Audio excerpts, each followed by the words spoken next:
Assalamualaikum warahmatullahi wabarakatuh. Halo anak-anak kelas 3 Holdun, sudah siap belajar hari ini? Semoga kalian selalu siap belajar. Sebelum memulai belajar, kita membaca doa belajar dulu ya. Silakan dibaca bersama-sama. Nah, sudah selesai. Sekarang tugas kalian adalah menyimak video pembelajaran subtema 1, pembelajaran 1 sampai dengan 3. Disimak sampai selesai ya. Selamat menyaksikan.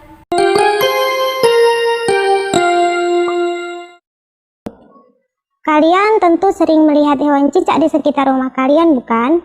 Ya, cicak merupakan salah satu contoh makhluk hidup yang ada di sekitar kita. Kalau lagu yang ada kaitannya dengan cicak, yang judulnya Cicak di Dinding, tentu kalian juga sudah sering mendengarnya kan?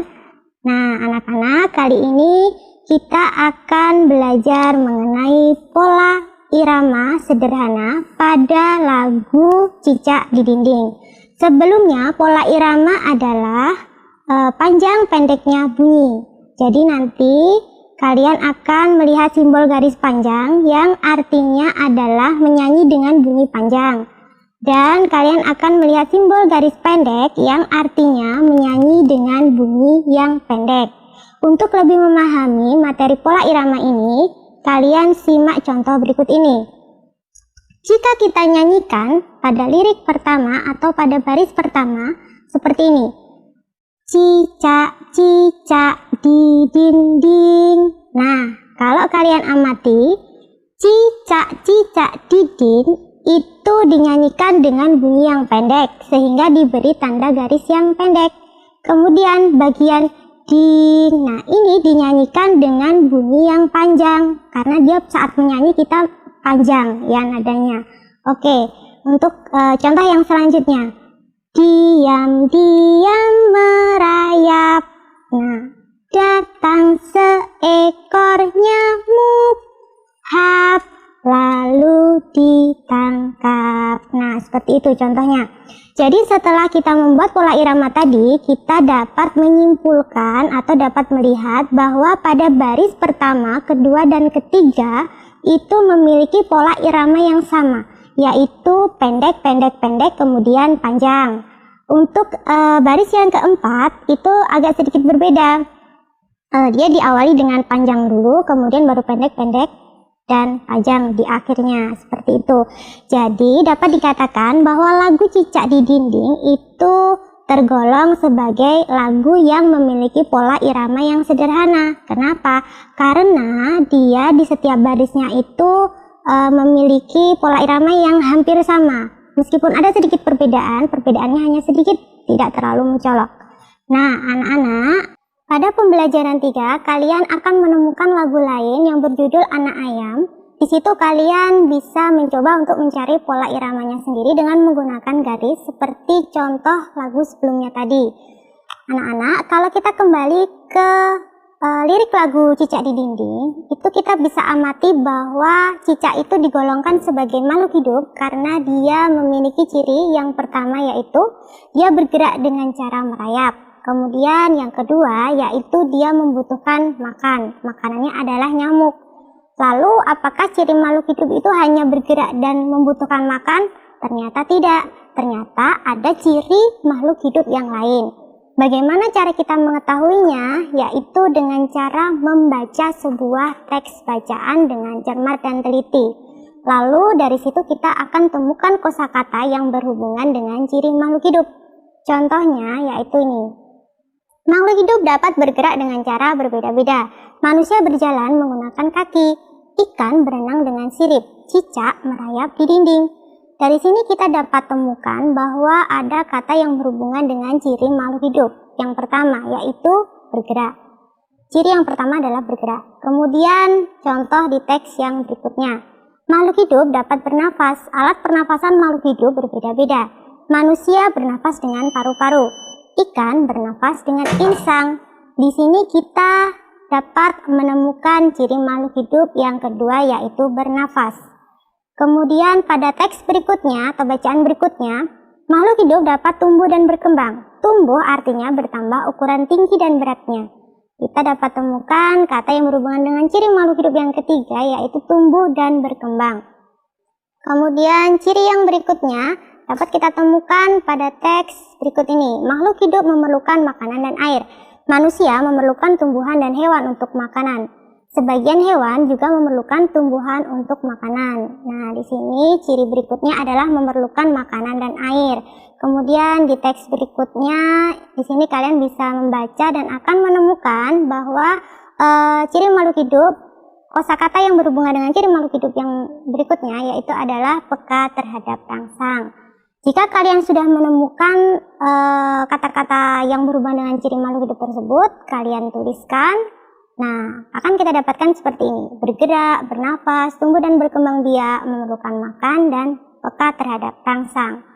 Lalu yang harus kalian ketahui setelah kalian mengetahui kosakata yang sesuai dengan teks bacaan tersebut dan kalian sudah temukan, sudah kalian tuliskan, maka langkah berikutnya adalah kalian membuat kalimat yang sesuai dengan kosakata yang kalian temukan tadi.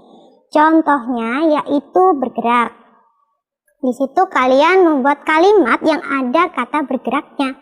Contohnya cicak bergerak dengan cara merayap dan seterusnya. Nanti kalian bisa mengembangkan dengan membuat kalimat dengan menggunakan bahasa kalian sendiri.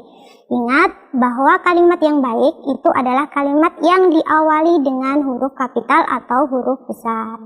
Nah, baiklah anak-anak, itu tadi merupakan ciri-ciri dari makhluk hidup yang bisa kita temukan dari sebuah bacaan. Manusia itu juga termasuk salah satu contoh makhluk hidup. Manusia dapat bergerak.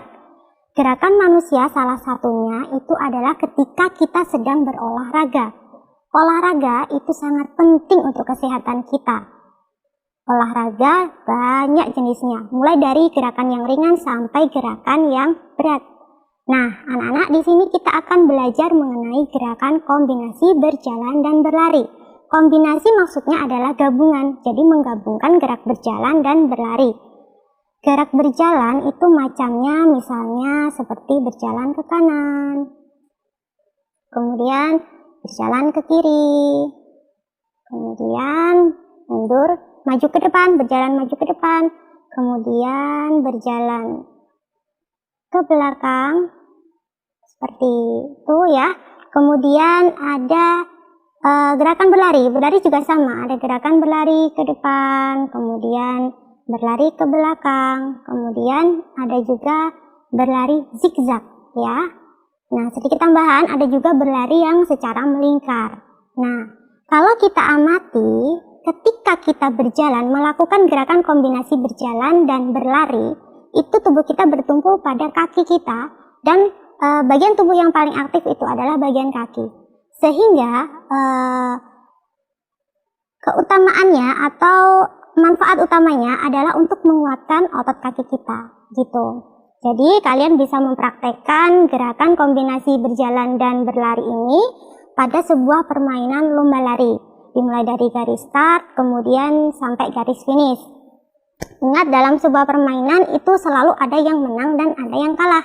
Jika kalian kalah, janganlah kalian berkecil hati, kalian harus terus berusaha.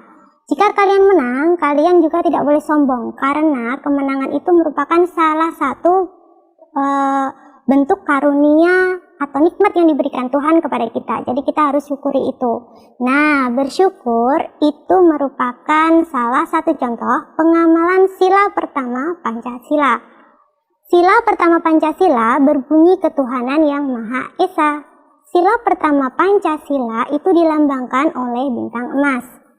Maksudnya di sini adalah bahwa bangsa Indonesia menyatakan kepercayaan dan ketakwaan terhadap Tuhan yang Maha Esa. Jadi anak-anak, kita harus selalu bersyukur sebagai wujud rasa takwa kita kepada Tuhan yang Maha Esa, juga selain itu sebagai pengamalan sila pertama Pancasila. Allah telah menciptakan beragam beraneka jenis makhluk hidup di sekitar kita. Kita patut mensyukurinya. Termasuk selain cicak, selain manusia, itu juga ada ikan. Ikan juga termasuk contoh makhluk hidup. Ikan berkembang biak dengan cara bertelur. tahukah kalian bahwa cicak itu sekali bertelur bisa mencapai ribuan? Nah, bagaimana cara menulis dan apa itu bilangan ribuan? Nah, bilangan ribuan adalah bilangan yang terdiri dari 4 angka.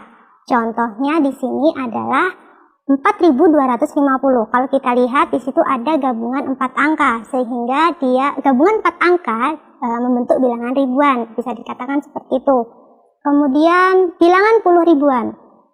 Bilangan puluh ribuan adalah bilangan yang terdiri dari 5 angka. Nah, contohnya di sini adalah bilangan 10.000. Jadi kalau kita hitung di situ ada gabungan 5 angka ya, 1 0 0 0, nolnya ada 4 dan bilangan 1. Jadi ada 5 totalnya. Jadi gabungan 5 angka akan membentuk bilangan puluh ribuan. Setelah kita mengetahui apa itu bilangan ribuan, kita akan belajar tentang nilai tempat bilangan.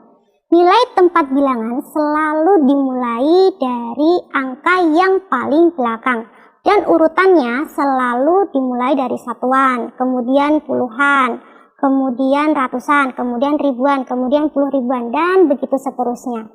Jadi ingat, untuk menentukan nilai tempat bilangan itu selalu dimulai dari bilangan yang angka yang paling belakang. Contohnya nih ya, ini angka yang paling belakang adalah 0, berarti dia posisinya sebagai nilai tempatnya adalah satuan. Kemudian angka depannya 0, angka 5 berarti nilai tempat puluhan. Angka depannya lagi yaitu 2, nilai tempat ratusan. Kemudian angka yang paling depan itu nilai tempatnya adalah ribuan, sehingga dibaca 4250. Sekarang contoh yang berikutnya untuk bilangan puluh ribuan.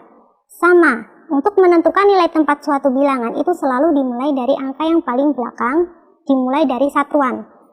Angka paling belakang adalah 0, dia berarti nilai tempatnya adalah satuan, kemudian angka depannya adalah 0 juga, nilai tempatnya puluhan, depannya lagi 0 juga, dia nilai tempatnya berarti ratusan, kemudian angka depannya lagi adalah 0, berarti nilai tempatnya dia adalah ribuan, kemudian 1, yang paling depan sendiri, dia nilai tempatnya adalah puluh ribuan, sehingga dibaca 10.000. Nah, untuk nilai tempat bilangan kita sudah mengetahui caranya untuk mengetahui nilai tempat itu bilangan tersebut seperti apa. Sekarang bagaimana untuk mengurutkan bilangan ribuan?